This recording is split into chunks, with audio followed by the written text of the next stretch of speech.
तो बच्चों हमारे पास वन मोर सैंपल पेपर है, आज हम इसका सॉल्यूशन करेंगे और देखेंगे इसका एमसीक्यू पार्ट। तो हमने जो भी अभी तक प्री बोर्ड पेपर कराए हैं आपके लिए, उन सभी का लिंक आपको डिस्क्रिप्शन बॉक्स में मिल जाएगा और इन सभी की पीडीएफ आपको हमारे टेलीग्राम चैनल पर मिलेगा और टेलीग्राम चैनल का लिंक भी डिस्क्रिप्शन बॉक्स में गिवन है, आप वहां पर जाकर पीडीएफ को डाउनलोड कर सकते हैं।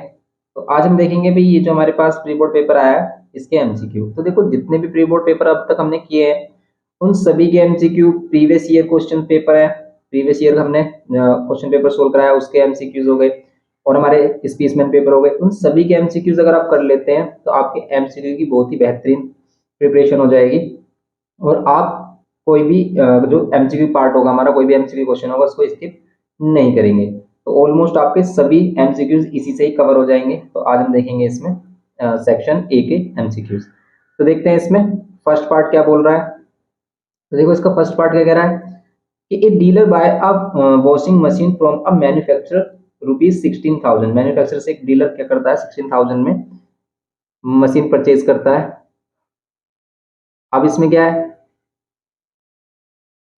मशीन परचेज की है उसने and sell it to the customer at a profit of 10%, और इसको 10% के प्रॉफिट पर 10% के प्रॉफिट पर किसको सेल करता है, कस्टमर को सेल करता है। If the sales are intra state, अगर सेल्स इंट्रा स्टेट है means within the same state है, तो रेट ऑफ जीएसटी हमें 12% गिवन क्या है, 12% क्या है, रेट ऑफ जीएसटी है। देन आपको क्या करना है, total tax received by the central government. तो आपको बताना है कि सेंट्रल गवर्नमेंट को टोटल कितना टैक्स मिला। तो आप टैक्स कैलकुलेट करो, यहाँ पर फाइनल टैक्स जो गवर्नमेंट को जाएगा वो कस्टमर से जाएगा। अब कस्टमर कितना टैक्स पे करेगा टोटल वो देखो हम, 16,000 का प्रोडक्ट था लेकिन डीलर इसको 10% प्रॉफिट पर अगर सेल करेगा तो 16 का 10% निकालो आप। 16 का 10% अगर हम फाइंड करेंगे तो कितना आएगा, देखो ये जीरो से कैंसिल तो रहा है 1600। 1600 10% है किसका, 16,000 का। आप 16,000 में क्या करोगे, 1600 प्लस करोगे, 1600 प्लस करोगे तो ये कितना जाएगा हमारा 17,600। तो इसका मीन्स 17,600 ये क्या होगी हमारी कस्टमर के लिए इसकी प्राइस होगी। ठीक है, तो ये सेल जो करेगा ये 17,600 में करेगा और ये कस्टमर के लिए क्या होगा यहाँ पर इसका प्राइस होगा जो भी हमारी वॉशिंग मशीन है इसका। लेकिन इस पर ये क्या करेगा 12% जीएसटी भी पे करेगा। अगर इस पर 12% हम जीएसटी फाइंड करते हैं, अगर हम 12% जीएसटी फाइंड करते हैं तो क्या होगा देखो। अब इसमें एक और बात है कि अगर वो बोलेगी कि कस्टमर के लिए कॉस्ट प्राइस कितना होगा तो इसमें आप जीएसटी ऐड कर दोगे, लेकिन अगर वो डीलर के लिए बोलेगी डीलर के लिए इसका कॉस्ट प्राइस कितना होगा कि जितने पर वो खरीद रहा है तो वो होगा इसका सिर्फ ओनली 16,000, इसमें जीएसटी ऐड नहीं करेंगे। ये बात ध्यान रखनी है कि भाई जो हमारा फाइनल क्या होता है हमारा एंड यूजर होता है उसी के लिए अगर कॉस्ट प्राइस की बात करेगा तो उसमें जीएसटी ऐड करेंगे। अगर उससे कोई भी प्रीवियस क्या है हमारा डीलर है, कोई भी हमारा एजेंट है तो उसके लिए क्या होगा cost price only without GST होगा। तो यहाँ पर 12% जीएसटी फाइंड करो। 12% जो हम जीएसटी फाइंड करेंगे उसका 6% सेंट्रल को जाएगा और 6% स्टेट को, इसलिए आप यहाँ पर इसका 6% भी फाइंड कर सकते हो डायरेक्ट, क्योंकि हमें 6% की वैल्यू चाहिए। 12% को आपको मल्टीप्लाई करने में टाइम कंज्यूम होगा ज़्यादा, इसलिए अगर हमें 6% ही चाहिए, इसका हाफ ही चाहिए तो 6 की मल्टीप्लाई कर लो डायरेक्ट, तो कितना जाएगा ये 6 6 36, 3 कैरी, 6 2 12 और 3 12 और 3 15 का 5 1 कैरी 6 और 1 7, तो 756। ऑप्शन देखो क्या 756 ऑप्शन में आया कहीं पर 756, तो 756 तो ऑप्शन में ही नहीं है, इसमें 756 तो कहीं पर ऑप्शन में ही नहीं है। तो total tax received by the central government ये तो हमारा है नहीं यहाँ पर कि भी कितना टोटल टैक्स होगा सेंट्रल गवर्नमेंट को मिलेगा। इसमें ये हमारा 12%, अगर हम 12 का 6% फाइन करते हैं तो हमारा 6% नहीं आ रहा इसमें से कुछ भी। तो यहाँ पर एक 960 आ रहा है, 19 ये ठीक है। Total tax received by central government कितना हो जाएगा, होना चाहिए तो यही हमारा, फिर ऐसे इसका आंसर क्यों नहीं आ रहा है भाई। 10% अगर हम प्रॉफिट भी फाइंड करते हैं इसमें तो 1600 ठीक है, ये ठीक है 70 ये 17,000 है, ये क्या है 17,600 है, तो 17,600 का 6% निकालो ना आप। देखो आप 6 से मल्टीप्लाई करते हो, 6 6 36 3 6 7 जो कितना हो गया हमारे 42 और 3 45 का 5 4 कैरी और 6 और 4 10, तो ये आ गया हमारा 1056। तो ये आ गया हमारा 1056। देखो कैसे मिस्टेक हुई है हमारे से, ऐसी मिस्टेक हो गई है कि भाई हमें खुद नहीं पता चला कि भाई ऐसी मिस्टेक भी हो सकती है। तो 1056 तो 1056 इसका क्या होगा, जो सेंट्रल गवर्नमेंट को क्या मिलेगा, टैक्स मिलेगा। तो ये है हमारा करेक्ट आंसर। तो बस सिंपल क्वेश्चन है, ये बात आपको समझ में आई होगी। तो अगर समझ में आ गया है, ये बिल्कुल अच्छे से समझ में आया कि भाई आप बताएं कि भाई अच्छे से समझ में आया, लेकिन नहीं आया तो देखो एक बार इसको फिर दोबारा से हम बताते हैं कि भाई जो भी मैन्युफैक्चर है वो डीलर को करेगा, लेकिन डीलर टैक्स देगा इस 16,000 पर 12%। लेकिन ये जो डीलर होता है ना, जो टैक्स पे करता है, वो जो इसके लिए टैक्स होता है, वो टैक्स यहाँ से क्या कर लेता है, यहाँ से कंज्यूम कर लेता है कस्टमर से। क्यों? क्योंकि वो जितने में सेल करेगा उतना ही टैक्स क्या करेगा, कस्टमर से लेगा। अब कस्टमर से कितना टैक्स ले रहा है टोटल, कस्टमर से ले रहा है 1600 टैक्स। तो अब ये मत सोचना कि भी ये 1600 अलग जाएगा और ये जो डीलर है, डीलर जो पे करेगा 12% इसका, वो अलग पे करेगा। नहीं, अलग अलग पे नहीं करेगा। जो कस्टमर से वो क्या लेगा, हमारा टैक्स लेगा, वही पे करेगा। वो किसको, सेंट्रल गवर्नमेंट को। तो इजीलिए यहाँ पर वो टैक्स नहीं पे करेगा। तो ये है बात सारी। तो बात तो सारी आगे कि भाई कौन टैक्स पे कर रहा है, कस्टमर टैक्स पे कर रहा है। देखो कितनी नाइंसाफी है, पे किसको करना पड़ रहा है, कस्टमर को। डीलर को कोई टैक्स पे नहीं करना पड़ रहा है यहाँ पर। तो बस डीलर यहाँ पर कौन सा टैक्स पे करता है, जो भी उसका भी क्या होता है, टोटल इनकम टैक्स होता है, उसका टोटल जो टर्नओवर होता है उसके अकॉर्डिंग। तो यहाँ पर ये हो गया हमारा कितना, हाँ इसका आंसर हो गया हमारा 1056। तो ये है इसमें सिंपल।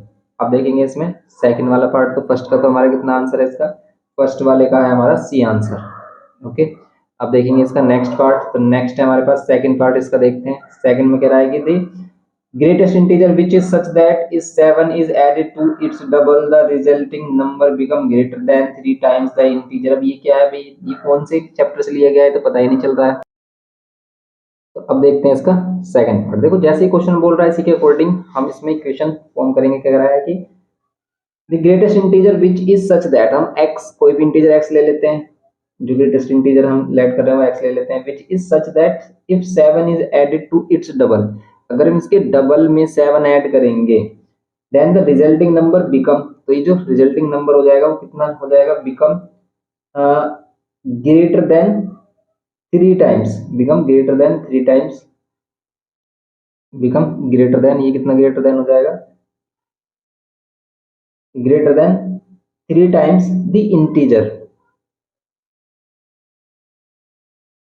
ये इंटीजर के 3 टाइम्स से कितना ग्रेटर कितना हो जाएगा, 3 टाइम्स ग्रेटर हो जाएगा। कहने का मीनिंग ये है। तो ये इनइक्वालिटी से हमारा इनइक्वेशन से क्वेश्चन बना रखा है ना, देखो काफी अच्छा क्वेश्चन बनाया है। तो इन्होंने जो इनइक्वेशन है हमें यहाँ पर ड्राइव करनी पड़ रही है, लेकिन ऐसा क्वेश्चन के चांस बहुत ही कम है।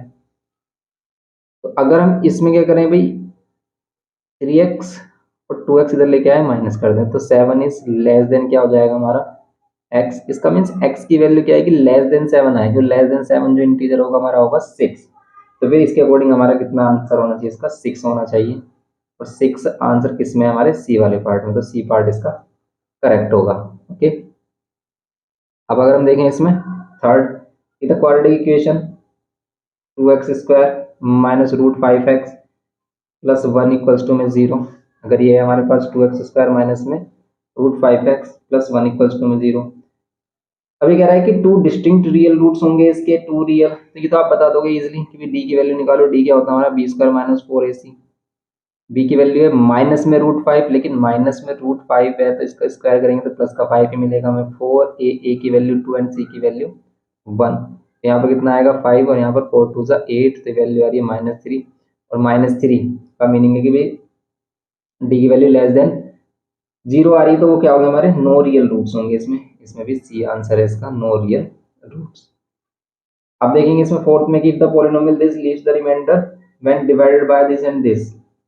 ठीक है कि सेम रिमाइंडर लीव करता है अगर इसे दोनों से डिवाइड करते हैं, then the relation between A and B. तो ए और बी में रिलेशन बताओ आप सिंपल। देखो इसे ध्यान से क्या करेंगे इसमें कि भाई अगर हम इसे क्या करें, पॉलिनोमियल हमारे पास x³ plus a x square plus b x plus 6। ये कह रहा है कि अगर आप इसे x माइनस 1 से डिवाइड करोगे या फिर x प्लस 2 से डिवाइड करोगे, तो दोनों ही कंडीशन में सेम ही क्या मिलेगा, रिमाइंडर। और रिमाइंडर हम कैसे फाइंड करते हैं कि भाई हम अगर इसको 0 के इक्वल रखते हैं तो x की वैल्यू यहाँ से मिलेगी 1, और इसको 0 के इक्वल रखते हैं तो x की वैल्यू क्या मिलेगी -2। x की वैल्यू 1 रख लो आप, x की वैल्यू क्या रख लो 1 रख लो। उससे मिलने वाला जो रिमाइंडर होगा, इससे मिलने वाला जो रिमाइंडर होगा वो किसके इक्वल होगा, जो आप x की वैल्यू -2 पुट करके लेके आओगे। x की वैल्यू -2 पुट करने पर जो रिमाइंडर आएगा मीन्स ये भी रिमाइंडर दोनों सेम होंगे, तो हमने दोनों को सेम रखा है। ऐसे क्वेश्चन हमने बुक में भी किए हैं। बस इसमें यहाँ पर ये कर लेंगे हम इसको और सिंपली इसको कर लेंगे सोल्व, तो ए और बी में रिलेशन मिल जाएगा। यहाँ पर 1, यहाँ पर ये ए, यहाँ पर ये बी और यहाँ पर ये 6। -2 का क्यूब होगा -8 और -2 का स्क्वायर होगा +4। ये बात समझ में आ रही है कि प्लस का क्यों होगा, क्योंकि आप -2 का मीनिंग क्या है, -2 इंटू -2 +4 आएगा। लेकिन -3 का मीनिंग क्या है, पावर अगर क्या होती है इवन ओड होती है, माइनस साइन पर आता है अगर नेगेटिव वैल्यू का क्यूब करते हैं। क्यों, क्योंकि -2 का अगर आप 3 टाइम्स करोगे मल्टीप्लाई तो माइनस का 8 मिलेगा। क्यों, क्योंकि इन दोनों को मल्टीप्लाई करेंगे तो प्लस का 4, लेकिन प्लस के 4 को फिर माइनस के 2 से करेंगे तो 4 2 8 होगा, लेकिन माइनस प्लस माइनस माइनस। अब ये मत सोचना कि प्लस का 4 बढ़ाया तो 4 का साइन, जब हम मल्टीप्लाई कर रहे होते हैं तो साइन किसके अकॉर्डिंग आता है, रूल के अकॉर्डिंग, प्लस माइनस माइनस होगा। ओके, यहाँ पर होगा 4 है, यहाँ पर होगा -2 भी और प्लस में 6। अब इसको सोल्व कर लो, देखो 6 से 6 कैंसिल। अगर इक्वल टू के दोनों साइड में वैल्यू है, एक राइट हैंड में एक लेफ्ट हैंड में और दोनों सेम है, दोनों का साइन भी सेम है, तभी वो कैंसिल होंगे। क्यों, क्योंकि अगर आप 6 को उधर लेके आओगे माइनस का 6 होगा, इसलिए तो कैंसिल हो रहा है। अब आप और भी वैल्यूज देखो जो कैंसिल हो रही है, नहीं हो रही, तो आप इसको सिंप्लीफाई कर लें। यहाँ पर 1 है, यहाँ ए प्लस बी है और ये, या तो आप इन सभी वैल्यू को उधर लेके आ जाए, ए या माइनस का 4 हो जाएगा, बी बी इसके साथ आ जाएगा 3b, ये 1 उठाकर इधर लेके आओगे तो माइनस का 8 या माइनस का 1, तो यहाँ पर कितना जाएगा -3 है, यहाँ पर ये 4b इक्वल्स टू कितना -9। ऐसा कुछ रिलेशन बन रहा है, ऐसा कहीं भी रिलेशन दूर दूर तक नहीं बन रहा। कॉमन आ रहा है इसमें, कुछ कॉमन भी नहीं आ रहा। -3 अगर कॉमन भी ले रहे तो कॉमन भी नहीं आ रहा है वैल्यू। क्या इसमें हमने कुछ मिस्टेक की है, तो आप इसमें चेक भी करना पड़ेगा। अगर हमने कुछ मिस्टेक की है तो इसमें कॉमन लेने पर -3 कॉमन आ ही नहीं रहा है। यहाँ पर ए और बी यहाँ पर सिंपल वैल्यू गिवन की है, नहीं आ रही है यहाँ पर कोई भी वैल्यू ऐसी। तो हमने मिस्टेक की है यहाँ पर, क्या कि भी माइनस का 2 भी इधर आकर प्लस का 2 भी तो होता है, यहाँ पर 3 होता है हमारा, तो मिस्टेक यहाँ पर है। अब आप क्या कर लो, यहाँ पर अगर यहाँ से आप क्या लेते हो -3 कॉमन ले रहे हो, यहाँ पर प्लस का है और माइनस का भी मिलेगा, तो माइनस का 9, माइनस से माइनस कैंसिल हो, 3 3 9, तो यहाँ पर a minus B equals to कितना मिल रहा है 3। ओके, इसमें हमारा कौन सा ऑप्शन देखो करेक्ट बन रहा है, तो इसमें बन रहा है हमारा फर्स्ट वाला करेक्ट। फर्स्ट वाला बन रहा है, क्यों, क्योंकि अगर हम 3 को उधर लेके आए थे, यहाँ पर मिलेगा आपको a माइनस बी और -3 इक्वल्स टू में 0।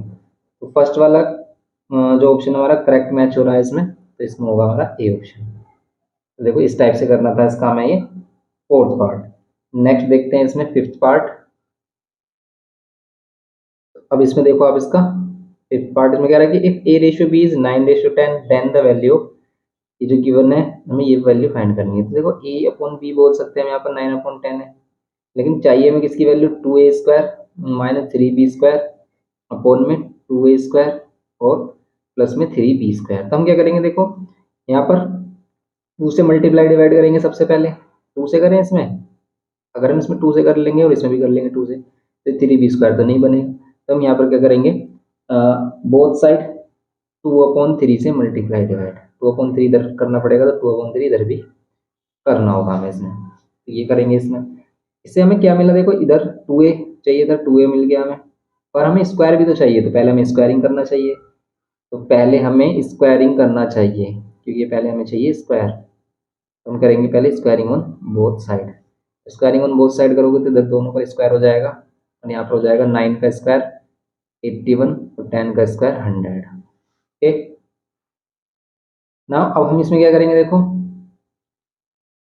अब करेंगे हम इसमें 2/3 की multiply, 2/3 multiply 2/3 on both side, या फिर हम कह सकते हैं कि भी multiply numerator bye 2 and denominator by 3। यहाँ पर क्या हमने, अब इसको देखो ये हो गया हमारा 2a² अपॉन में 2b²। यहाँ पर इक्वल्स टू में कितना होगा, 2 से मल्टीप्लाई कर लो इसको और इसको, वैसे 3 से ही कैंसिल हो रहा है हमारा, 2 से ये भी कैंसिल हो रहा है, 3 से 27 हो जाएगा और ये 2 से हो जाएगा 50, यहाँ पर हो जाएगा 27/50।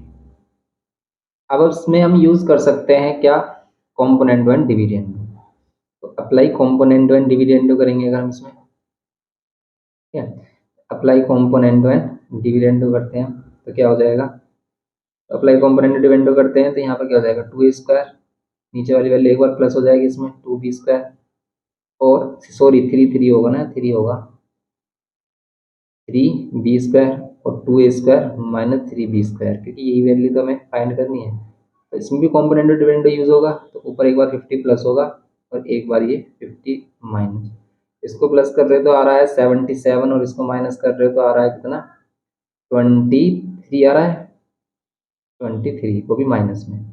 इसका आंसर आ रहा होगा माइनस का 77/23 माइनस का। और इसमें ऑप्शन गिवन है हमें क्या, 77 तो ऊपर नहीं है गिवन इसमें, क्यों, क्योंकि ऊपर हमें प्लस चाहिए माइनस चाहिए। अच्छा, ऊपर हमें माइनस चाहिए, तो इसका रेसिप्रोकल करोगे आप तो करेक्ट हो जाएगा ये हमारा 2a² माइनस 3b² के ऊपर हमें माइनस चाहिए, 2a² प्लस 3b²। इसका रेसिप्रोकल करोगे तो -23/77। अब देखो माइनस साइन इसके साथ है, इसके साथ आप क्या बोलोगे, ये माइनस साइन होता है कॉमन, ये पूरी वैल्यू के साथ होता है, पर इसमें आंसर ए है हमारा। ओके, तो देखो कैसे क्वेश्चंस गिवन किए हैं इसमें डिफिकल्ट टाइप्स के, भी आपको क्वेश्चन में कंफ्यूज कर रहा है वो। ये हो गया हमारा क्वेश्चन 5। तो आपको क्वेश्चन को अच्छे से देखना है कि भाई क्वेश्चन में आपको क्या बोल रहा है, ऐसा नहीं कि भाई आप बिना देखे ही क्वेश्चन को जल्दबाजी में एक्साइटमेंट में कर देंगे, भी ये तो हमें आता है ऐसा हम कर देंगे, और आप वहाँ पर गलत ऑप्शन टिक कर लेते हो। तो इसलिए आपको बिल्कुल पेशेंस के साथ क्वेश्चन को देखना है, करना है। अगर वो इजी क्वेश्चन भी है तो उसको बिल्कुल पेशेंस के साथ करना, ज़्यादा हाइपर मत होना, वरना काफ़ी चांस होते हैं कि भी आपको सही क्वेश्चन भी आप मिस्टेक कर देते हो। अब देखो इसमें हमें फाइंड करनी है एक्स और वाई की वैल्यू, कैसे करेंगे। तो सबसे पहले हम क्या करेंगे, इसमें सबसे पहले हम क्या करेंगे, इन दोनों को मल्टीप्लाई करेंगे, इक्विवेलेंट बनाएंगे इसके। ये 2 × 2 की मैट्रिक्स और ये 2 × 1 की है, 2 × 1 की है। तो इसमें देखो अंदर वाली वैल्यू सेम है, तो बाहर वाली वैल्यू रिजल्टेंट मैट्रिक्स का ऑर्डर डिसाइड करेगी, तो इसी ऑर्डर की बनेगी ये भी हमारी। ये क्या है, 2 × 1 है, रिजल्टेंट जो बन रही है वो भी 2 × 1 की बनेगी। लेकिन बनेगी कैसे, 2 × 1 की मतलब इसमें 2 ही एलिमेंट्स होंगे, एक होगा a11, एक होगा a21। a11 के लिए फर्स्ट रो फर्स्ट कॉलम की multiply, 2 × x 2x plus 3x × 1 3x। फिर a21 के लिए सेकंड रो फर्स्ट कॉलम करेंगे हम, तो यहाँ पर 2y प्लस में क्या करेंगे 4y × 1 4y। ये किसके इक्वल हो जाएगा 5/12 के। यहाँ पर कितना आ रहा है, देखो इसको प्लस कर रहे हो तो आ रहा है 5x, और यहाँ पर इसको प्लस कर रहे हो तो आ रहा है 6y। अब इसको कंपेयर कर लोगे आप 5 और 12, यहाँ पर 5x 5 से कंपेयर करेंगे तो x की वैल्यू कितनी आ रही है 1, और यहाँ पर 6y 12 से कंपेयर कर रहे हैं तो y की वैल्यू आ रही है 6 × 12। बस x की वैल्यू 1 एंड y की वैल्यू 2, ये करना था इसमें, और इसका ऑप्शन है सी करेक्ट। तो सी ऑप्शन करेक्ट है इसमें, सी, x की वैल्यू 1 एंड y की वैल्यू 2। नेक्स्ट देखते हैं 7th पार्ट इसका। 7th वाले में बोल रहा है कि sum of the 25th terms of an AP. जो एपी गिवन किया है इसमें 25th टर्म्स का सम क्या होगा, ये आपको बताना है इसमें। तो अगर इसमें सम फाइंड करते हैं 25th टर्म का, S25 हमें फाइंड करना है। सबसे पहले आप देखो इसमें ए और डी की वैल्यू क्या है, ये 2/3 सेम में, तो इसमें डी की वैल्यू 0 आ रही होगी, क्यों, ये भी ए की वैल्यू तो यही होगी हमारी, लेकिन डी की वैल्यू आप फाइंड करोगे इसमें से सेम वैल्यू में से सेम वैल्यू को माइनस करोगे तो क्या होगा हमारा, 0 ही तो मिलेगा हमें, तो ये मिलेगा हमें 0। आप सोल्व करके देखोगे 0 मिलेगा। तो फिर आप क्या करो, इसमें S25 फाइंड करने के लिए आप क्या करोगे, S25 फाइंड करने के लिए n/2 2a, ए की वैल्यू है हमारे पास, प्लस n-1 तो 24 आएगा, यहाँ पर 24d होगा, क्यों, क्योंकि n-1 करेंगे मीन्स 25 - 1 करेंगे 24 होगा, इंटू में d, ये हो जाएगा ये 25/2। यहाँ पर कैंसिल करो -4/3, और कैंसिल करो 2 2 ज़ा, यहाँ पर हो जाएगा -50/3। -50/3, सी ऑप्शन इसका क्या हो गया, करेक्ट हो गया। ये हो गया इसका सी ऑप्शन करेक्ट। ये करना था इसमें हमें, ये था क्वेश्चन नंबर हमारा 7th। तो 7th पार्ट 7th वाले का है ये, 7th वाले में क्या है हमारा, सी आंसर है। नेक्स्ट देखते हैं इसमें, यहाँ पर है 8th, और यहाँ पर क्या बोल रहा है कि in that joining figure M N parallels to Q R, and यहाँ पर कुछ वैल्यूज गिवन किए, तो ये बीपीटी थ्योरम से लग रहा है क्वेश्चन। तो देखते हैं, क्योंकि देखो अगर किसी ट्रायंगल में आपसे पैरेलल बोल रहा है टू साइड की जॉइनिंग वाली लाइन को, तो क्या होती है अदर साइड के पैरेलल, अगर तो यहाँ पर रेशियो इक्वल हो जाता है बीपीटी थ्योरम के अकॉर्डिंग। बीपीटी थ्योरम के अकॉर्डिंग ये पीएम और एमक्यू का रेशियो पीएन और एनआर के इक्वल होगा, और इसमें अगर वैल्यू में गिवन किया क्या है, पीएन गिवन किया है कितना, पीएन गिवन किया 3.6, एंड एनआर गिवन किया है कितना, एनआर गिवन किया 2.4, NR 2.4, PQ कितना गिवन किया है, PQ गिवन किया है 5 सेंटीमीटर, टोटल PQ गिवन किया है 5 सेंटीमीटर। PM आपको फाइंड करना है, PM आपको फाइंड करना है। देखो इसे हम डायरेक्ट भी कर सकते हैं, कैसे, या तो आप इसे ऐसे कर लो कि भी इसको y और इसको लेट कर लो 5 माइनस वाई, तब आप ले लो इसको। या फिर हम ऐसे भी कर सकते हैं कि भी PQ और PM का रेशो यहाँ पर PR और PN के रेशो के भी इक्वल ले सकते हो। तो देखो अगर आप इसको y लेट कर रहे हो और इसको 5 माइनस वाई, तो कुछ इस टाइप से हो गए, y अपॉन 5 माइनस वाई का रेशो किसके इक्वल हो जाएगा, 3.6 और 2.4। पॉइंट से पॉइंट हटाएंगे, 12 से कैंसिल कर लो, 12 3 12 2 2 से इधर मल्टीप्लाई कर लो 2y, और 3 से इधर मल्टीप्लाई कर लो 5 माइनस वाई। यहाँ पर 2y, यहाँ पर 3 5 से 15 माइनस 3y, 3y इधर आएगा तो हमारा हो जाएगा 5y इक्वल्स टू 15, और y की वैल्यू कितनी हो जाएगी 3, यहाँ पर हो जाएगी y की वैल्यू 3। ये है हमारा डी ऑप्शन करेक्ट इसमें। नेक्स्ट देखते हैं इसका 9th पार्ट। देखो 9th पार्ट में क्या बोल रहा है कि which of the following point is invariant with respect to the line y is equals to -2। y is equals to -2 line पर कौन सा पॉइंट इनवेरिएंट होगा, जो चेंज नहीं हो रहा होगा। भी अगर हम y is equals to -2 line देखें, कहाँ पर होगी, यहाँ पर है 1, यहाँ पर है 2 और यहाँ पर है 3, और -2 लाइन होगी इधर -1 और ये -2। ये अगर -2 लाइन है हमारी, y इज इक्वल्स टू -2 बोल रहा है, x is equals to y is equals to -2, तो इस पर लाई करने वाला कोई भी पॉइंट है तो इसके क्या होगा, स्केल होंगे, इसके रेस्पेक्ट में वो क्या होगा, इन्वेरिएंट होगा। तो इस पर लाई कौन कर रहा होगा, जिसकी वैल्यू -2 आ रही होगी, तो -2 वैल्यू सिर्फ एक की आ रही है हमारी बी वाले पॉइंट की। बी वाला पॉइंट है हमारे पास 3, -2, तो 3, -2 कहाँ पर होगा हमारा, देखो 3, -2 होगा यहाँ पर, और ये इस लाइन के रेस्पेक्ट में क्या होगा, इन्वेरिएंट, अगर इसका रिफ्लेक्शन हम इसी लाइन पर करें तो इन्वेरिएंट होगा, तो इसलिए होगा इसका बी ऑप्शन 3, -2। ओके, ये है इसका 9th पार्ट। ये क्या है, इसका 9th पार्ट है। नेक्स्ट देखते हैं 10th की, the slope of the line perpendicular to this line. ये भी सिंपल है, क्योंकि आपको उस लाइन का स्लोप चाहिए जो इस लाइन के परपेंडिकुलर हो, तो पहले हम इस लाइन का स्लोप करेंगे, उसका नेगेटिव का रेसिप्रोकल कर देंगे, आ जाएगा। स्लोप कैसे निकालते हैं लाइन की इक्वेशन से, तो इसको स्लोप इंटरसेप्ट फॉर्म में कन्वर्ट कर लो, y is equals to mx।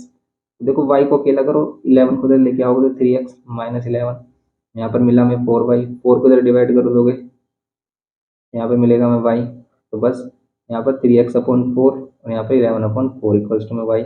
ये कितना हो जाएगा हमारा m की वैल्यू कितनी है हमारी, या फिर m1 कह सकते हो आप, 3/4, m2 कितना हो जाएगा -1 अपॉन m1, तो -1 अपॉन m1 करोगे 3/4, 4 ऊपर तो -4/3, -4/3 डी इसका आंसर हो जाएगा, -4/3 डी आंसर। नेक्स्ट क्वेश्चन देखेंगे 11th। अब देखते हैं इसमें 11th पार्ट इसका। 11th में आपको देखो फिगर गिवन किया है, और यहाँ पर एंगल हमसे क्या फाइंड करने के लिए कह रहा है, QPR एंगल बताओ कितना होगा, तो ये हो जाएगा हमारा 70। क्यों, क्योंकि देखो देखते पता चल रहा है, यहाँ पर इस टाइप से हमारे पास फिगर है, ये वाला एंगल 55 है तो ये भी 55 होगा, 55 110 और 110 है तो ये 70 होगा, क्योंकि इन दोनों का सम कितना होता है हमारा 180, तो 70 है इसका आंसर सी। इसमें इतना ज़्यादा डिस्कस करने की बात ही नहीं है, सी इसका आंसर होगा। ऐसे काफ़ी क्वेश्चन हमने किए हैं।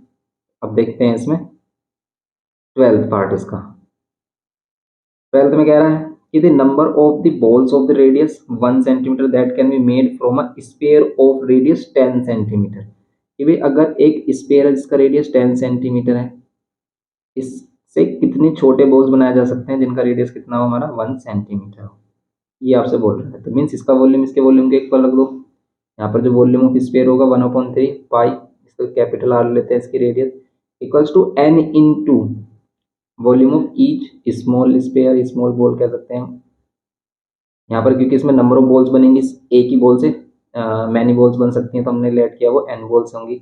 यहाँ पर 4/3 पाई, 4/3 पाई कैंसिल, यहाँ पर होगा 10 क्यूब, यहाँ पर n, और यहाँ पर 1 का क्यूब तो 1 ही होगा, यहाँ पर कितना होगा 10 का क्यूब 1000, तो इसमें होगा 1000 बॉल्स यहाँ पर हम क्या कर सकते हैं, फॉर्म कर सकते हैं। सिंपल क्वेश्चन है 12th। नेक्स्ट देखते हैं 13th। कह रहा है कि if sec theta minus tan theta k है, देन ये तो 1/k होगा इसका आंसर। तो क्यों, क्योंकि देखो सिंपल इसमें आइडेंटिटी यूज हो जाएगी हमारी, कैसे, 13 में कह रहा है कि if sec theta minus tan theta क्या है हमारे पास, के है।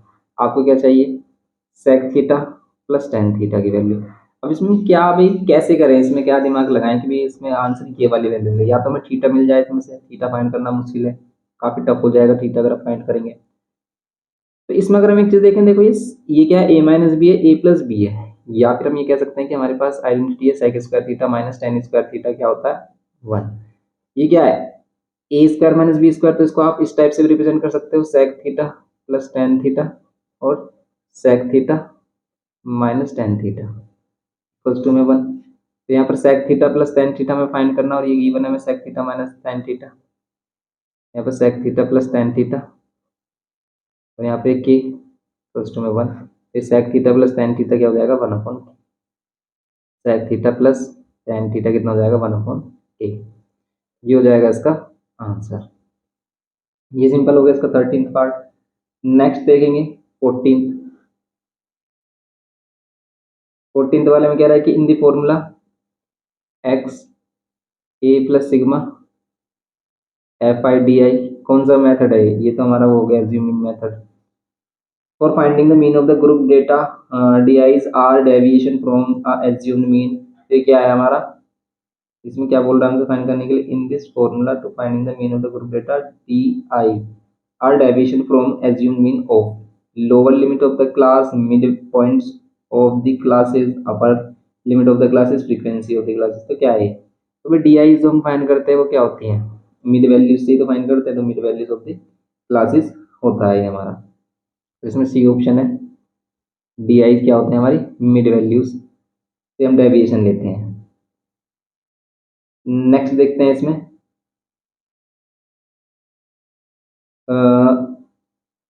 15th। 15th में क्या कह रहा है, 15th में कह रहा है कि इसमें बोल रहा है कि one ticket is drawn at random from a bag containing tickets number 1 to 40। अगर इन पर नंबर है हमारे पास टिकट्स पर 1 to 40, देन कह रहा है कि the probability that the selected ticket has a number which is multiple of 5। कि भाई जो आपने टिकट सेलेक्ट किया वो मल्टीपल ऑफ 5 हो, तो क्या हो सकता है वो 5 10 15 20 25 30 35 एंड 40 ये हो सकता है। 1 2 3 4 5 6 7 8 8, इसमें हम क्या कह सकते हो, probability of number multiple of 5 की प्रोबेबिलिटी क्या होगी, अगर ये 8 है हमारे टोटल कितने में से 40 से, तो यहाँ पर कैंसिल हो रहा है क्या, 4 से हो रहा है, 4 2 ज़ा और 4 को कैंसिल करोगे 10, 8 5 ज़ा डायरेक्ट भी तो हो रहा था 8 5 ज़ा, तो यहाँ पर 1/5। ओके, तो इसका आंसर आ रहा है हमारा 1/5 ए करेक्ट है इसमें। तो बस ये हो गया हमारा इसका 15th पार्ट, ये कंप्लीट हो गया हमारे इसमें पार्ट कंप्लीट हो गया इसमें हमारा एमसीक्यू पार्ट। ऐसे ही इसमें हमारा क्या है, नेक्स्ट क्वेश्चन है इसमें। तो अगर हम इसके नेक्स्ट क्वेश्चन देखें, जैसे क्वेश्चन नंबर 2 देखें कि भाई for the following frequency distribution draw the histogram hence calculate the mode. तो इसका मोड आप फाइंड कर सकते हो, कैलकुलेशन कर सकते हो इसमें भी। अगर हम क्वेश्चन नंबर 2 देख रहे हैं, ये मोड वाले क्वेश्चन हमने किए हैं भाई, इसमें हिस्टोग्राम बनाते हैं, जो भी मैक्सिमम फ्रीक्वेंसी वाला क्या होता है बार होता है, उसी में हम क्या कर देते हैं, उसके डायगोनल्स को ज्वाइन कर देते हैं। तो ये क्वेश्चन आप कर सकते हो चैप्टर नंबर 24 से। चैप्टर नंबर 24 में ई एक्सरसाइज देख लेना, आपको सभी चीज़ें क्लियर हो जाएंगी। उसका लिंक आपको सभी चैप्टर्स का लिंक डिस्क्रिप्शन बॉक्स में गिवन है, आप उनकी प्लेलिस्ट चेक कर सकते हैं। तो अब देखेंगे इसमें सेकंड की Beena as a cumulative deposit account for 400 rupees. अब ये देखो कॉम्युलेटिव डिपॉजिट अकाउंट बोलो आरडी अकाउंट बोलो वही है हमारा। अब इसका मंथली इंस्टॉलमेंट अगर वो कितना बोल रहा है 400 रुपीज़ है, एट 10% पर एनम, कितना रेट पर 10% पर एनम पर, रेट ऑफ इंटरेस्ट है 10% per annum. Simple interest if she gets rupees 30100 means maturity value कितनी बन गई है 30100 at the time of maturity find the total time for which the account has held. तो time आपको find करना, time period find करना। देखो quality equation बनेगी इसमें, जब हम टाइम पीरियड फाइंड करते हैं तो इसको सोल्व करेंगे और देखेंगे कैसे होगा इसका सॉल्यूशन। तो अगर हम इसको चेक करते हैं, सबसे पहले हम इसमें रिलेशन बनाते हैं maturity value. Maturity value is equals to होता है क्या, पी इंटू एन प्लस में आई।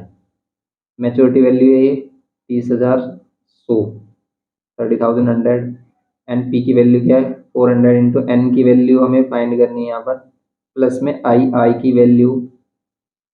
इंटरेस्ट अगर आपको गिवन है तो इंटरेस्ट आपको करना पड़ेगा, वरना इसमें पूरा कंप्लीट फॉर्मूला लगाएंगे हम।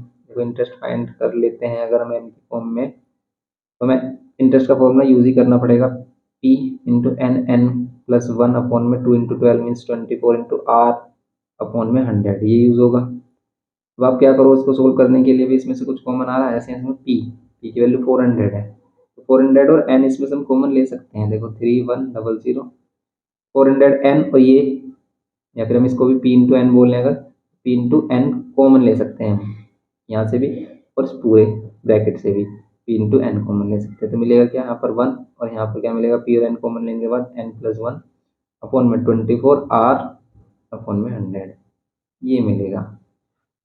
अब आप इसको सोल्व कर लो, 30100 और पी की वैल्यू 400, एन की वैल्यू में फाइंड करनी है यहाँ पर 1 प्लस, यहाँ पर एन प्लस 1 अपॉन में 24 और आर की वैल्यू कितनी गिवन की है 10% डिवाइड बाय 100, इससे 0 से 0 कैंसिल कर लेंगे। अब देखो ये 2 जीरो से भी कैंसिल कर सकते हो, क्योंकि 400 को अगर लेके आओगे डिवाइड में, तो 2 जीरो से कैंसिल करने के बाद 4 से हम इसको कैंसिल कर सकते हैं, लेकिन 4 से कैंसिल नहीं हो पा रहा है। आपके पास यहाँ बचा 301 इक्वल्स टू में 4n, और यहाँ पर देखो अब 2 4 मीन्स 24 और 10 मीन्स 240 बच रहा है हमारे पास, ऊपर बच रहा है n प्लस 1 और नीचे मिल रहा है हमें 240, तो इसका एलसीएम लेंगे हम और इसको सोल्व करेंगे।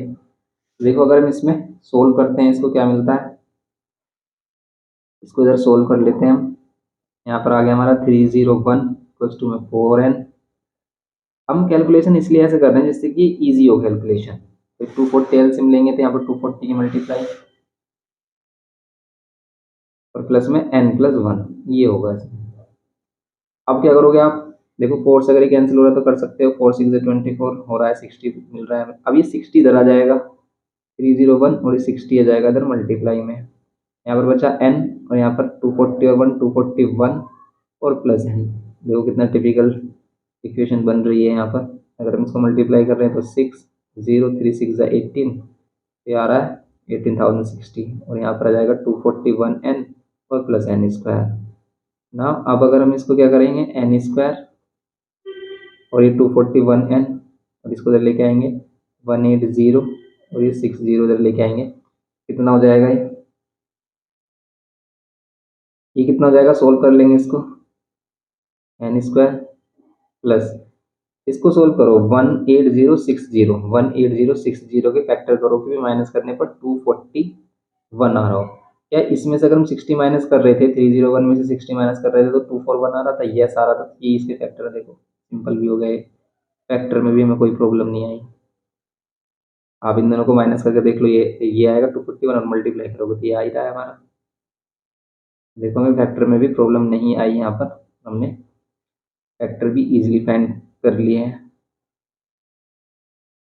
अब देखो इसमें से क्या लेंगे हम, n कॉमन लेंगे तो यहाँ पर n प्लस 301 और यहाँ से 60 कॉमन लोगे आप तो n प्लस 301, फिर यहाँ पर टू फैक्टर्स आ गए n plus 301 and n minus 60, तो यहाँ से n की वैल्यू हमें क्या मिलेगी, देखो एक तो मिलेगी माइनस में, तो ये वाली वैल्यू तो हम लेंगे नहीं, माइनस में 301 ये तो हम लेंगे नहीं, लेकिन ये जो मिलेगी हमें n इजिकल्स टू में 60, माइनस 60 है, जीरो के राइट हैंड साइड में जाकर प्लस हो जाएगा, n की वैल्यू 60 लेंगे तो इसमें नंबर ऑफ ईयर्स कितने हो जाएंगे, n मंथ, n का मीन्स होता है यहाँ पर 60 मंथ्स, ठीक है, n हम मंथ्स में लेते हैं, तो अगर हम ईयर में देखें n की वैल्यू कितनी हो जाएगी, टाइम कितना आएगा हमारा, 12 से डिवाइड कर दो तो आ जाएगा 5 ईयर्स। ओके, ये करना है इसमें सिंपल, तो ये हो गया इसका क्वेश्चन नंबर सेकंड का second part, question number second का सेकंड पार्ट हो गया हमारा। नेक्स्ट देखते हैं इसमें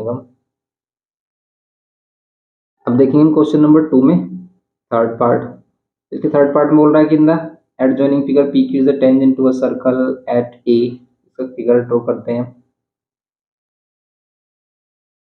ये सर्कल हो गया एंड ये टेंजेंट है, टेंजेंट किस पर है हमारा, P Q is the tangent, P Q एक टेंजेंट है, A B and A D are bisectors of angle, A B and A D, देखो ए बी यहाँ पर है हमारे पास, ए बी कहाँ पर बोल रहा है, ए बी, ये है A B,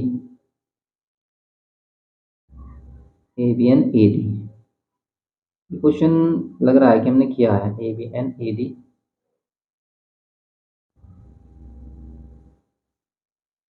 A B A D bisectors हैं किसके एंगल, ये एंगल सी ए क्यू का बाइसेक्टर है, सी ए क्यू, यहाँ से हमारा सी ए क्यू एंगल बन रहा है, सी ए क्यू, इस एंगल का बाइसेक्टर क्या है, ए बी है, मीन्स ये वाला एंगल इसके इक्वल होगा। एंड यहाँ पर क्या कह रहा है, एंड पी ए सी, और इस वाला एंगल का बाइसेक्टर क्या है, ये ए बी है, मीन्स ये वाला एंगल इसके इक्वल है।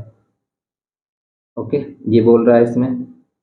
अब अगर हम इसको ज्वाइन कर लेते हैं तो फिगर हमारा कुछ इस टाइप से बन रहा है, यहाँ पर ये फिगर हो गया, और यहाँ पर इसको ज्वाइन कर लेते हैं तो कुछ इस टाइप से बन जाएगा। एंड इसमें कह रहा है गिवन है बी ए क्यू, ये वाला एंगल कितना गिवन किया, 30 डिग्री। प्रूव करना है कि B D is a diameter, B D diameter के लिए आपको प्रूव करना है कि ये जो एंगल है ना, ये 90 है, 90 प्रूव करेंगे हम इसको कैसे, देखो ये 30 है तो ये भी 30 हो जाएगा, अंदर वाला भी 30 हो जाएगा। अब ये वाला एंगल बताओ कितना होगा, क्या आप ये वाला एंगल बता सकते हैं? अगर आप ये वाला एंगल बता दोगे तो उतना ही सेम ही होगा, ये 60 होना चाहिए। अब 60 होगा कैसे, 60 कैसे होगा कि भाई आप क्या कर सकते हो इसमें, इसमें और कुछ गिवन किया है, बस बाइसेक्टर गिवन किया, अभी ये वाई है तो ये वाई होगा, तो इसको सिंपल, ये एक्स है ये भी एक्स है, इसको तो हम डायरेक्टली प्रूव कर सकते हैं विदाउट एनी गिवन कंडीशन के। हम इसमें क्या कर सकते हैं, डायरेक्ट बी डी को डायमीटर शो कर सकते हैं। कैसे, देखो कि हमने इसको एक्स एक्स लेट किया, इसको वाई वाई लेट किया, क्या हो जाएगा इसका सॉल्यूशन, इसका सिंपल सॉल्यूशन हो जाएगा कि हमने दिखाया कि angle P A D equal होगा एंगल डी ए सी के, ही गिवन है हमें, कितना हो गया वाई, ऐसे angle B A Q equals to angle होगा बी ए सी, ये सभी कितना होगा, एक्स होगा।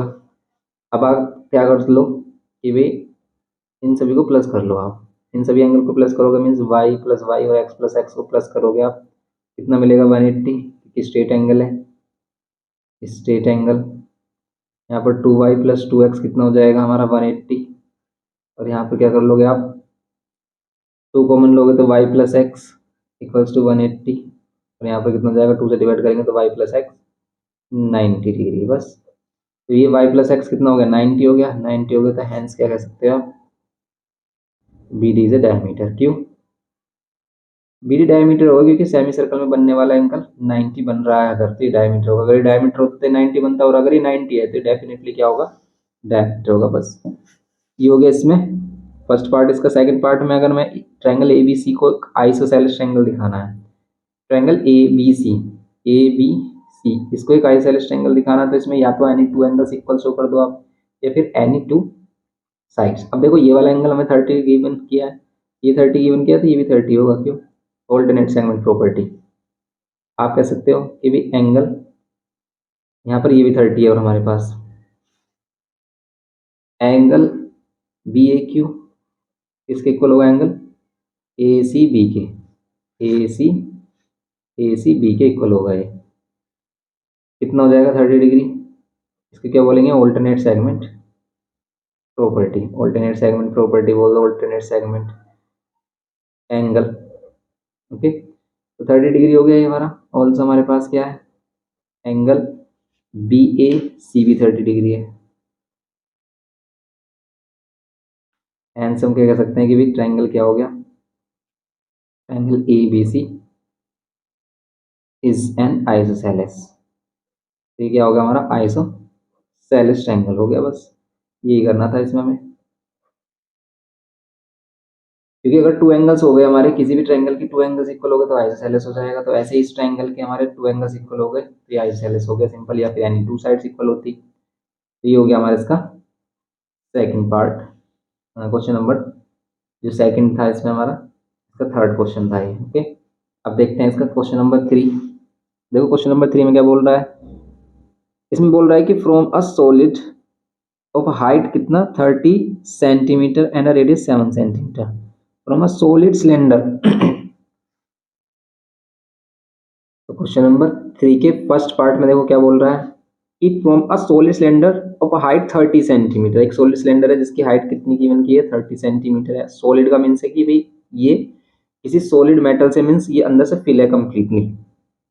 30 सेंटीमीटर हाइट गिवन की है, एंड रेडियस कितना गिवन किया है, रेडियस गिवन किया 7 सेंटीमीटर, रेडियस 7 सेंटीमीटर गिवन किया। A conical cavity of height 24 centimetre and the base radius 7 centimetre is drill out. इसमें से क्या हुई, बेस रेडियस 7 सेंटीमीटर और इसकी हाइट 20 सेंटीमीटर का एक क्या किया है, कोन ड्रिल आउट किया है इसमें से।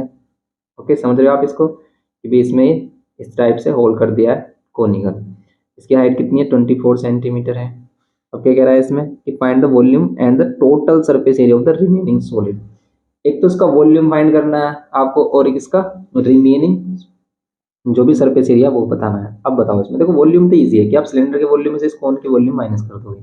हम लेट कर लेते हैं कि सिलेंडर की हाइट जो हमारी क्या है 30 सेंटीमीटर है एंड इसका रेडियस कैपिटल आर 7 सेंटीमीटर। आप कैपिटल आर ना लेकर स्मॉल आर ले सकते हो, दोनों की रेडियस ले सकते हैं कि radius of cone equals to radius of हमारा सिलेंडर है तो इक्वल्स टू में 7 सेंटीमीटर। बस हम कोन की हाइट ले लेंगे यहाँ पर 24 सेंटीमीटर। अगर इसमें हम इसका वॉल्यूम फाइंड करना है, देखो वॉल्यूम क्या होगा इसका कि भाई आप सिलेंडर की volume of cylinder solid cylinder कितना होता है, पाई आर स्क्वायर एच होता है। इसमें से माइनस कर दो कोन की volume 1/3 pi R square H. Common ले सकते हो, इसमें कॉमन आ रहा है तो अगर देखो आर तो दोनों का ही सेम है इसलिए हम स्मॉल आर ले सकते हैं। तो पाई आर स्क्वायर दोनों में से कॉमन आ रहा है, यहाँ पर एच माइनस में ये कॉमन लिया तो यहाँ पर आ रहा है h/3। इसको सोल्व कर लो 22/7। रेडियस कितना 7, 7 का स्क्वायर 7। हाइट कितनी देखो कैपिटल एच इसकी 30 माइनस स्मॉल एच 24/3। 7 से 7 कैंसिल, यहाँ पर 22 × 7 तो यहाँ पर 3 8 जा 30 में से 8 माइनस कर लो आ रहा है 22। आप इनको मल्टीप्लाई कर लो आपका आंसर आ जाएगा। तो इसका आंसर आ जाएगा 4 सेंटीमीटर क्यूब में आएगा। ओके, लेकिन अगर हमें इसका क्या करना है रिमेनिंग सरफेस एरिया फाइंड करना है। इसका रिमेनिंग जो भी सिलेंडर है हमारा, रिमेनिंग जो भी सॉलिड बचा है इसका सरफेस एरिया के लिए आप देखो ध्यान से देखो क्या करोगे आप। इस सिलेंडर का सी एस से तो यहाँ पर surface area of remaining solid क्या होगा हमारा, सी एस से ऑफ क्या होगा हमारा, सी एस से ऑफ सिलेंडर होगा कितना होता है 2 पाई आर एच प्लस ये बेस का area pi R square H capital लेंगे क्योंकि कैपिटल एच इसकी हाइट है सिलेंडर की। फिर हम क्या करेंगे इसमें देखो हमारे पास ये वाला एरिया आ गया इसके सराउंडिंग का और यहाँ पर बेस का, लेकिन ये ऊपर से अब ये जो है ना ऊपर से जो इसका लिड था ढक्कन था ये खाली है क्योंकि इसमें होल किया गया है। तो सिर्फ अब कोन का सी एस सी और ऐड करना है। तो सी एस सी कौन होता है पाई आर एल। ये बात समझ में आ रही है कि भाई हम कैसे कर रहे हैं इसको। इमेजिन करो कि भाई ये आपके पास कोई भी सिलेंड्रिकल पार्ट है जो बिल्कुल क्या सॉलिड है, ठोस है, ठीक है। मान लेते हैं किसी लकड़ी का पीस है कुछ इस टाइप से। अब उसमें हमने छेद किया गया है कुछ इस टाइप से छेद कर लिया है इसमें हमने। तो अब इसमें क्या है कि भाई इसके बाहर का एरिया होगा, इसके बेस का एरिया होगा, यहाँ से खाली है, यहाँ से खाली है, तो इस कोन का सी एस सी होगा ओनली। तो बस ये इसमें करना है, उसका आंसर आ जाएगा। आप इसमें देख सकते हो कि पाई आर कॉमन आ रहा है तो पाई आर कॉमन लेकर यहाँ पर कर लो 2h, यहाँ पर कर लो r और यहाँ पर कर लो l। पाई और r 22/7, r की वैल्यू 7 है कैंसिल हो जाएगा। ट्वाइस ऑफ हाइट 30 है प्लस r की वैल्यू फिर क्या हमारे पास 7 है प्लस l की वैल्यू क्या होगी, देखो l की वैल्यू इस केस में 24 है 7 है तो l की वैल्यू यहाँ पर 25 होगी क्या, मे बी 24 का स्क्वायर कितना होता है 576 और 576 में 49 अगर हम प्लस करें तो कितना आ रहा है, ठीक है 625 आ रहा है। ये कितना आ रहा है 625। तो करेक्ट है इसकी एल की वैल्यू हो जाएगी 25। तो बस यहाँ पर एल लेंगे हम 25। ये तो आपको पता है ना भाई ये रिलेशन होता है L square is equals to height का स्क्वायर और रेडियस का square H square plus R square. उसी से हमने एल फाइंड किया, इनको सोल्व कर लेना आंसर आ जाएगा। ये 60 आ रहा है प्लस 7 आ रहा है 25 आ रहा है। इन सभी को प्लस करके 22 से मल्टीप्लाई जो भी सरफेस एरिया होगा हमारा वो होगा सेंटीमीटर स्क्वायर में। बस ये करना था इसमें हमें। तो देखते हैं इसका सेकंड पार्ट। क्वेश्चन नंबर 3 का सेकंड पार्ट में कह रहा है कि शो दैट 2x+7 किसका फैक्टर है 2x³ + 7 x² -4x -14। हम कैसे शो करते हैं कि भाई ये जो हमारा पॉलिनोमियल है इसका फैक्टर है या फिर ये भी जो वैल्यू इसके फैक्टर है, कैसे कि भाई अगर इससे रिमाइंडर 0 आ जाए तो इसका फैक्टर है। आप चेक करो कैसे, इसको इक्वल्स टू 0 रखो, यहाँ से x की वैल्यू आ रही है -7/2। -7/2 आप क्या करोगे पुट करो इसमें -7/2 होल क्यूब प्लस 7 या -7/2 होल स्क्वायर -4 या -7/2 या -14। तो यहाँ पर 2 और -7 का क्यूब कितना होगा 7 का क्यूब होगा 243, वो भी माइनस में, डिवाइड बाय 2 का क्यूब कितना होगा 8, प्लस यहाँ पर 7 का स्क्वायर कितना होगा 49, 2 का स्क्वायर होगा 4, माइनस माइनस माइनस प्लस कर लो, 2 से इसको कैंसिल कर लो, ये हो जाएगा हमारा 14 और ये -14, ये कैंसिल कर लो। अब इसको सोल्व करो आप, कितना होगा, इसको सोल्व करोगे आप, आ रहा है 2 3 जा 6, 2 4 जा 8 एंड 2 343 आता है ना, 343 आता है, तो 2 3 जा 6, ये होगा हमारा माइनस में, और सेम इसी से आ रहा है, देखो सेम वैल्यू इसी से आ रही होगी हमारी। यहाँ पर क्या आ रहा है हमारा 343 आ रहा है, 2 का स्क्वायर 4 आ रहा है, 8 आ रहा है, 7 7 7 जा 49 और 7 की मल्टीप्लाई करेंगे 343 यहाँ पर भी आएगा, लेकिन यहाँ पर तो 4 आ रहा है, यहाँ पर भी 4 आया तो, या फिर यहाँ पर 8 आया, तो इस 2 की मल्टीप्लाई से मत करो, इसे कैंसिल कर लो, तो वही तो आ जाएगा, वो 343 होगा, तो यहाँ पर हो जाएगा 4, तो सिंपल यहाँ पर माइनस में 343 अपॉन में 4 आ रहा है, प्लस में तो इसका आंसर आएगा 0, और अगर इसका आंसर 0 है तो बस हैंस क्या हो गया हमारा 2x + 7 is a factor of given polynomial. इस गिवन पोलिनोमियल का 2x + 7 अगर फैक्टर है, देन अगर हम इसको कंप्लीटली फैक्टराइज करना है तो हम क्या करते हैं, जो भी हमारा फर्स्ट फैक्टर आता है इसी से डिवाइड करते हैं कंप्लीट पोलिनोमियल को, 7x² - 4x - 14 करो आप इससे मल्टीप्लाई इसको, तो अगर हमें 2x³ बनाना है इस 2x को, तो हम क्या करेंगे, अगर आपको देखो नहीं समझ में आ रहा तो इसकी वैल्यू को, जो बड़ी वैल्यू जो अंदर वाली वैल्यू, इसको बाहर वाली वैल्यू से क्या कर दो डिवाइड, आ रहा है x², तो ओनली x² से आप इसकी मल्टीप्लाई कर दो, ये आ जाएगा। x² की इसमें करेंगे तो इसमें भी करेंगे, x² की इसमें करेंगे तो 2x³, और x² की इसमें करेंगे तो आ जाएगा 7x²। ये बात समझ में आ रही है। इसको अच्छे से समझने के लिए, अगर आप इसको सही से समझना चाह रहे हैं, आपको बिल्कुल भी नहीं आता है, तो आपको इसका फुल डिटेल लेक्चर देखना होगा, चैप्टर नंबर 7 में है, 8 में है, चैप्टर नंबर 8 देखना होगा इसके लिए आपको।